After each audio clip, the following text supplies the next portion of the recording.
ચાલો વિદ્યાર્થી મિત્રો, નમસ્કાર. તો હવે આપણે લાસ્ટ લેક્ચરની અંદર છે, લાસ્ટ લેક્ચરની અંદર આણ્વીય ચિતારવાળો ટોપિક એમઓટી મોલેક્યુલર ઓર્બિટલ થિયરી પૂર્ણ કરી. તો ત્યાર પછી હવે આજના લેક્ચરની અંદર છેલ્લો ટોપિક આપણો છે 4.9 હાઇડ્રોજન બંધની વાત કરવાની છે. તો 4.9ની અંદર આપણે હાઇડ્રોજન બંધ શેની વાત કરવી છે? હાઇડ્રોજન બંધ. તો એની અંદર એ આપણે આગળ પણ વાત કરી ગયા છીએ કે હાઇડ્રોજન બંધ છે.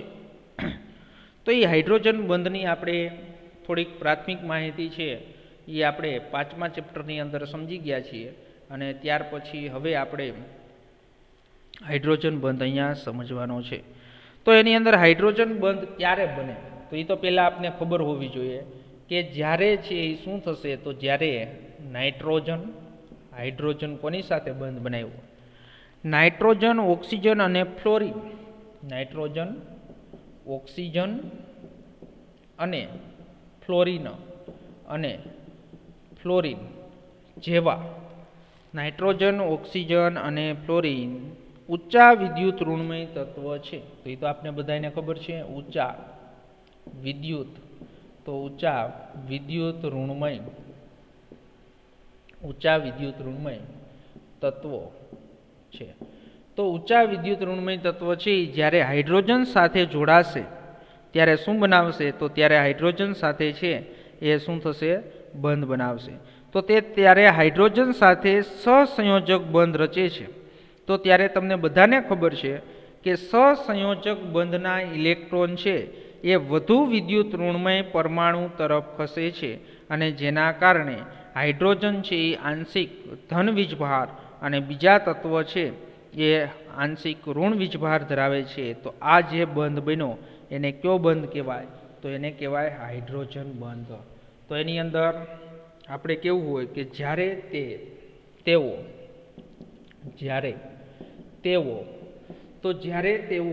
હાઇડ્રોજન પરમાણુ સાથે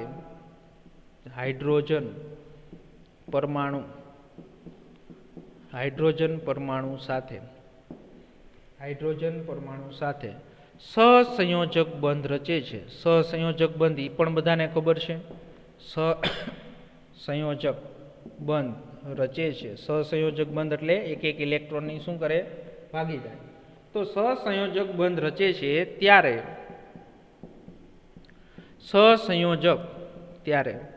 સહસંયોજક બંધના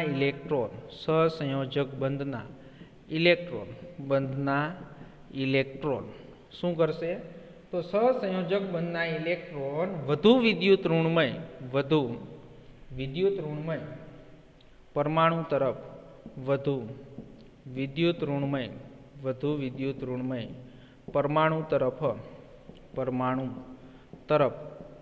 ખસે છે. તો વધુ વિદ્યુત ઋણમય પરમાણુ તરફ ખસે છે અને અંશત ધન વીજભારિત, અંશત એટલે આંશિક, અંશત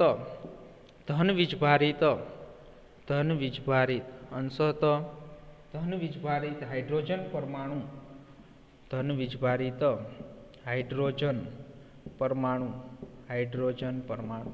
અંશત છે અંશત ધન ભારિત હાઇડ્રોજન પરમાણુ બીજા વધુ વિદ્યુત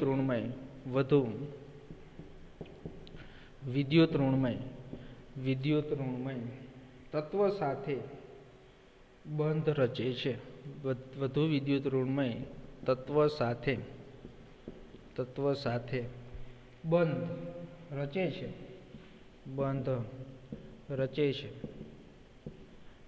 આ બંધને હાઇડ્રોજન બંધ કહે છે. આ બંધને હાઇડ્રોજન બંધ કહે છે. ઓકે, હાલો. તો એની અંદર વિદ્યાર્થી મિત્રો આપણે હાઇડ્રોજન બંધની વ્યાખ્યા આપી અને એના ઉપરથી એક ઉદાહરણ લઈ અને તમને સમજાવું એટલે તમને ખબર પડે. તો ઉદાહરણ તરીકે આપણે લઈએ હાઇડ્રોજન ફ્લોરાઇડ. તો એની અંદર તમને બધાને ખબર છે કે હાઇડ્રોજનની બાહ્યતમ કક્ષાની અંદર એક ઇલેક્ટ્રોન, ફ્લોરિનનો એક ઇલેક્ટ્રોન, એટલે હાઇડ્રોજનનો એક ઇલેક્ટ્રોન, ફ્લોરિનનો એક ઇલેક્ટ્રોન. તો આ બંને એક એક ઇલેક્ટ્રોનની ભાગીદારી કરી અને શું બનાવે છે? તો એક એક ઇલેક્ટ્રોનની ભાગીદારી કરી અને સહસંયોજક બંધ બનાવે છે. તો જે બનેલો સહસંયોજક બંધ છે તે બંધ શું થશે? તો આ જે સહસંયોજક બંધના જે ઇલેક્ટ્રોન છે તો એની અંદર તમને બધાને ખબર છે કે હાઇડ્રોજન કરતાં ફ્લોરિનની વિદ્યુત ઋણતા કેવી હોય? તો હાઇડ્રોજન કરતાં ફ્લોરિનની વિદ્યુત ઋણતા વધારે હોય. તો એની અંદર આ સહસંયોજક બંધના જે ઇલેક્ટ્રોન છે એ કોના તરફ વધારે આકર્ષાયેલા હોય? ફ્લોરિન તરફ વધુ આકર્ષાયેલા હોય છે. તો જેના કારણે હાઇડ્રોજન છે એ આંશિક ધન વીજભાર પ્રાપ્ત કરે છે અને ફ્લોરિન છે એ આંશિક ઋણ વીજભાર પ્રાપ્ત કરે છે. હવે આપણે વાત કરીએ તો એની અંદર વ્યાખ્યાની અંદર સમજાવ્યું કે ભાઈ હાઇડ્રોજન છે તો એ હાઇડ્રોજન ફ્લોરાઇડનો આપણે બીજો અણુ લઈએ તો એની અંદર હાઇડ્રોજન જે ધન વીજભારિત હાઇડ્રોજન છે તે બીજા ઋણ વીજભારિત અથવા તો વધુ વિદ્યુત ઋણમય તત્વ સાથે જે બંધ બનાવે છે તો આ જે તૂટક લાઇન વડે જે દર્શાવેલો છે તો આ બંધને કયો બંધ કહેવાય? તો આ બંધને છે એ હાઇડ્રોજન બંધ કહેવાય. કયો બંધ કહેવાય? હાઇડ્રોજન બંધ. તો આવા અણુઓ વચ્ચે જે બંધ બનશે તો એ અણુઓ વચ્ચે આ જે બંધ બન્યો તો એ બધા આવા છે એ શું કરશે? હાઇડ્રોજન છે એ હાઇડ્રોજન બંધ છે એ બનાવશે. તો હાઇડ્રોજન બંધ છે એ કેવો હોય છે? તો હાઇડ્રોજન બંધ છે એ સહસંયોજક બંધ કરતાં કેવો છે? તો સહસંયોજક બંધ કરતાં છે એ બંધ કરતાં કેવો હોય? તો સહસંયોજક બંધ કરતાં નિર્બળ હોય છે.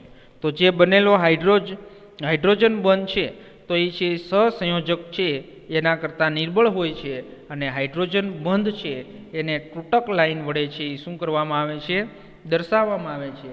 અને હાઇડ્રોજન ફ્લોરાઇડ વચ્ચે જે આ સળંગ લાઇન દર્શાવેલી છે તો એ કયો બંધ છે? તો એ સહસંયોજક બંધ છે. ઓકે, હાલો, તો આપણે આ હાઇડ્રોજન બંધની વાત કરી.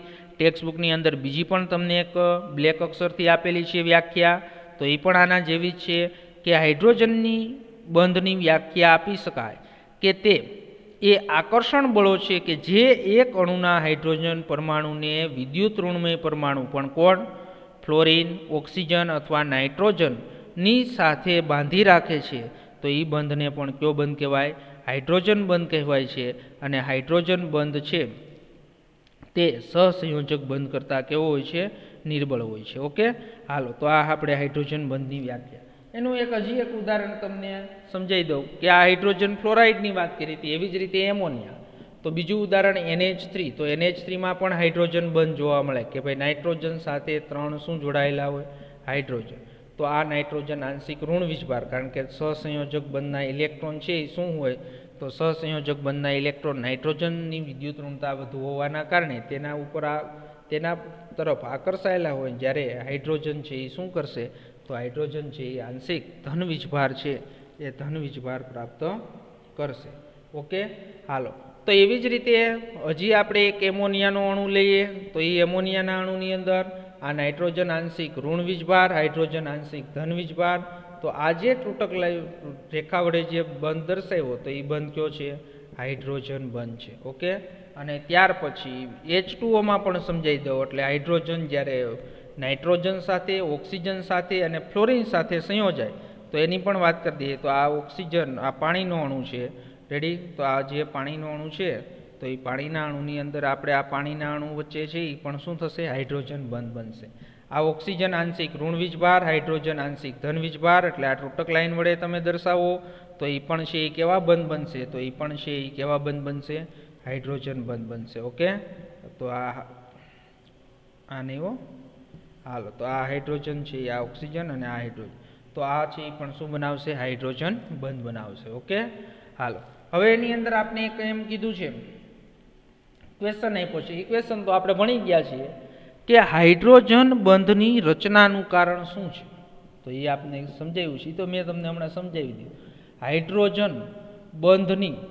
હાઇડ્રોજન બંધની રચનાનું છે એ રચનાનું કારણ જણાવો. તો એ આપને ખબર જ છે કે હાઇડ્રોજન બંધ ક્યારે બનશે? તો એની અંદર જ્યારે હાઇડ્રોજન છે એ પ્રબળ વિદ્યુત, તો હાઇડ્રોજન છે એ શું થશે? તો હાઇડ્રોજન જ્યારે પ્રબળ વિદ્યુત ઋણમય તત્વ સાથે જોડાશે. હાઇડ્રોજન કોની સાથે જાય? પ્રબળ વિદ્યુત ઋણમય તત્વ. એટલે હાઇડ્રોજન કોની સાથે જોડાશે? તો કે હાઇડ્રોજન ઓક્સિજન સાથે જોડાય, ફ્લોરિન સાથે જોડાય કે નાઇટ્રોજન સાથે જોડાય ત્યારે જ આવો બંધ છે એ બંધ બનશે. પણ તમને એમ ઉદાહરણ આપવામાં આવે કે CH4ના અણુ લ્યો તો CH4ના અણુની અંદર આપણે વાત કરીએ કે આ કાર્બન, હાઇડ્રોજન, હાઇડ્રોજન, હાઇડ્રોજન અને હાઇડ્રોજન, તો CH4માં આવો બંધ રચાશે હાઇડ્રોજન બંધ? ન રચાય. શું કાં ન રચાય? કારણ કે કાર્બન અને હાઇડ્રોજનની વિદ્યુત ઋણતા લગભગ સમાન છે, બહુ એટલો બધો તફાવત હોતો નથી, જેના કારણે છે હાઇડ્રોજન અહીંયા આંશિક ધન વીજભાર પ્રાપ્ત કરતો નથી. એટલે CH4માં છે એ હાઇડ્રોજન બંધ નહીં બને.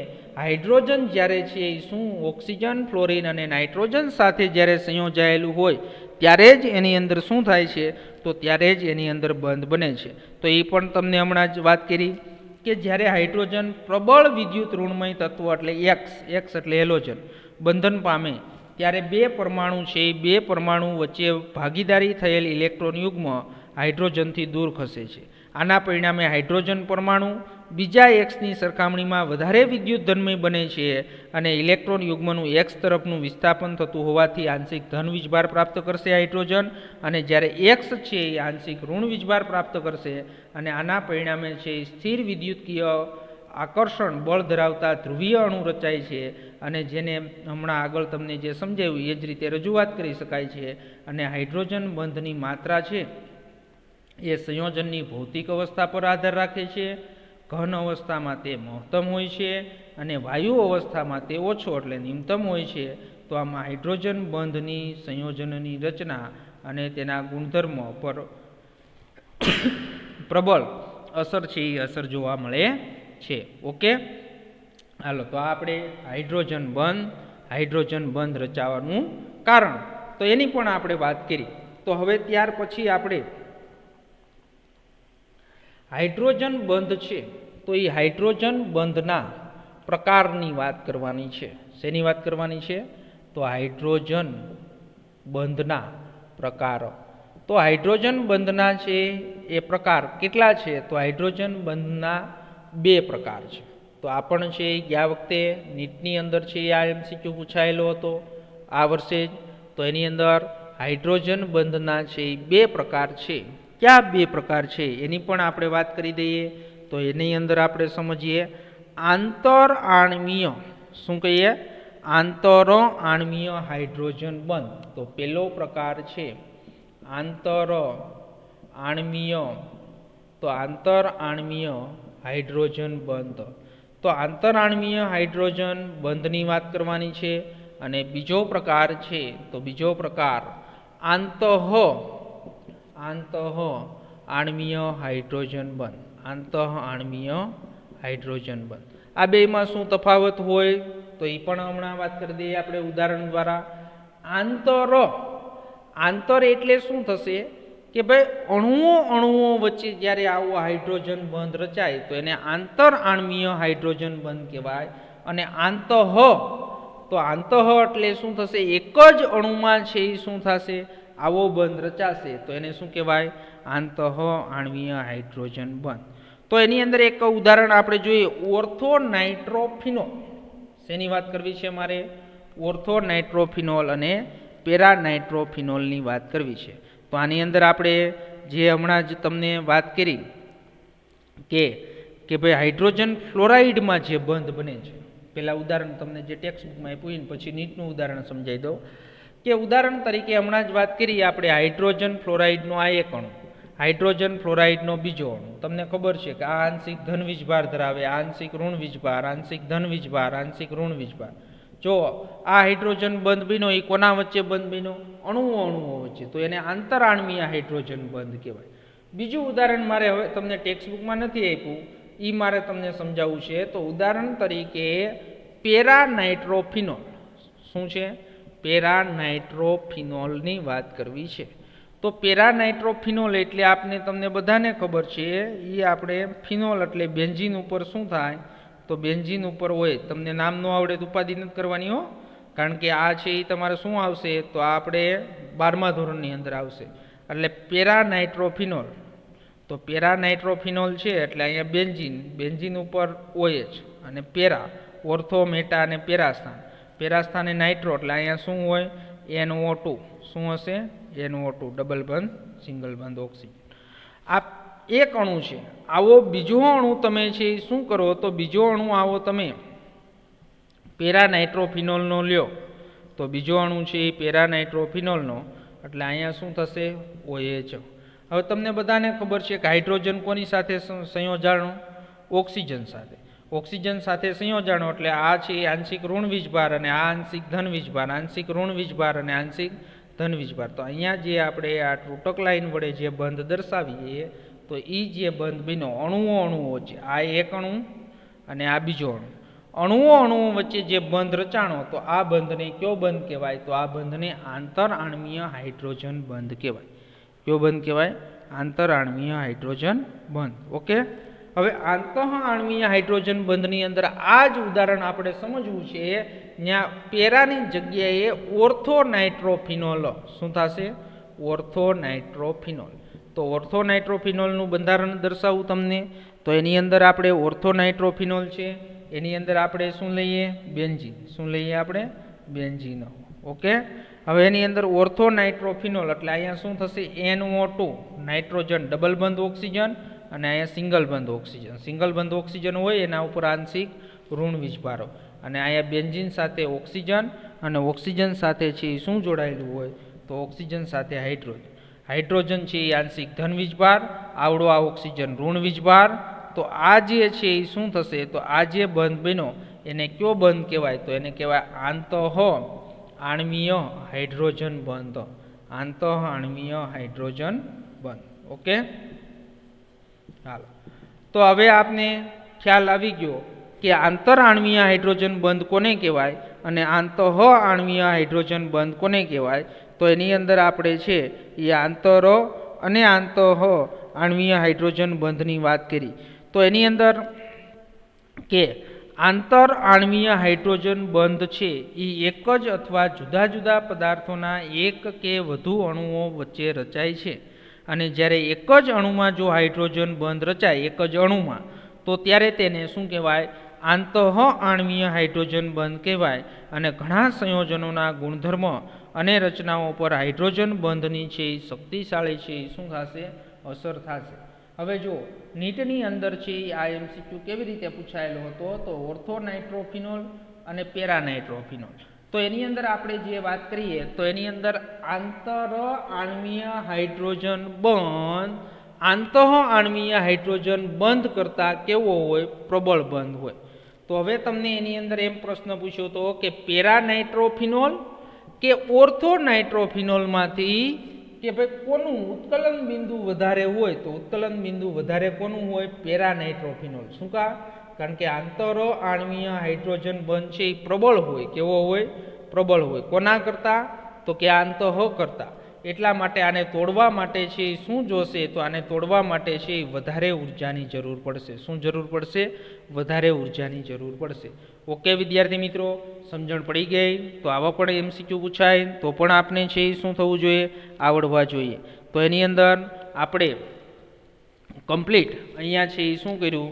તો આપણું આ ચેપ્ટર છે એ ચેપ્ટર અહીંયા કમ્પ્લીટ પૂર્ણ થઈ ગયું.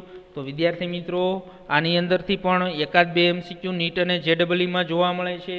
તો વ્યવસ્થિત રીતે વિદ્યાર્થી મિત્રો આ ચેપ્ટર છે એ ચેપ્ટર તૈયાર કરજો. આ ચેપ્ટરની અંદર આપણે છે એ બધી વાત કરી. તો એની અંદર અણુઓ છે તો એ અણુઓના આકારની વાત કરી. ત્યાર પછી આપણે એની અંદર છે એ VSEPR સિદ્ધાંત, સંયોજકતા બંધનવાદ, આણ્વીય કક્ષક સિદ્ધાંત, તો આ બધા જે સંકરણની વાત કરી તો બધું જ છે એ કમ્પ્લીટ તૈયાર કરી નાખજો. અને આ ચેપ્ટરમાંથી પણ બોર્ડની પરીક્ષાની અંદર JEE અને નીટની અંદર છે એમાં પણ છે એ શું થશે? તો MCQ છે એ MCQ તમને દર વર્ષે એકાદ બે MCQ આ ચેપ્ટરમાંથી પણ જોવા મળે છે. તો વિદ્યાર્થી મિત્રો કમ્પ્લીટ છે એ કમ્પ્લીટ આ ચેપ્ટર છે એ આપણે તૈયાર કરવાનું છે. અને ત્યાર પછીનું જે આપણું છઠ્ઠું ચેપ્ટર જે ઉષ્માગતિશાસ્ત્ર છે તો એ ઉષ્માગતિશાસ્ત્ર ચેપ્ટરની આપણે વાત કરવાની છે. ઓકે. હાલો, તો અહીંયા સુધી કમ્પ્લીટ તમારા 1 થી 5 ચેપ્ટર છે એ શું થઈ ગયા? કમ્પ્લીટ. અને હવે છઠ્ઠું અને સાતમું એટલે આ તમારો ભાગ છે એ શું થઈ જશે? પૂર્ણ થઈ જશે. પછી બીજો ભાગ છે એ એકદમ નાનો છે એટલે સરળતાથી આપણે ઝડપથી પૂરો થઈ જશે. અત્યારે હવે જે બે ચેપ્ટર છઠ્ઠું અને સાતમું ચેપ્ટર છે તે ચેપ્ટર 2 પૂરા થઈ જશે પછી આપણે છે એ બીજો ભાગ છે એ તો એકદમ નાનો છે અને એની અંદર બધાય જે ચેપ્ટર છે એ પણ સરળ ચેપ્ટર આપેલા છે, તો એ આપણે ઝડપથી પૂરા થઈ જશે. તો વિદ્યાર્થી મિત્રો, સારામાં સારી તૈયારી કરજો. જે વસ્તુ ન સમજાતી હોય તો અત્યારે ઓનલાઈનની અંદર તો એ તમે મેસેજ કરી અથવા ફોન કરી અને પણ તમે જે એનું ડિફિકલ્ટી હોય તો એ ડિફિકલ્ટીનું સોલ્યુશન છે એ મેળવી લેવાનું. તો અત્યારે જે ઓનલાઈન એજ્યુકેશનની અંદર સારામાં સારી રીતે છે એ તમે તૈયારી કરો અને આપણું 11મું ધોરણ છે એ આપણે 30% જે સિલેબસ આપણે લેસ થઈ ગયો છે એ પણ આપણે છે એ અત્યારે કાઢતા નથી, કારણ કે જેડબલી અને નીટની અંદર છે એ તમારે છે એ નીકળવાનો સિલેબસ છે એ બાદ થવાનો નથી. એટલા માટે આપણે કમ્પ્લીટ બધા જ ટોપિક કરાવીએ છીએ અને વ્યવસ્થિત ધ્યાન રાખી સમજી અને તૈયારી છે એ તૈયારી કરવાની છે. હાલો, હવે નેક્સ્ટ લેક્ચરની અંદર છે એ આપણે આગળનું ચેપ્ટર ઉષ્માગતિશાસ્ત્ર છે એ ચેપ્ટર આપણે ચાલુ કરી દઈશું.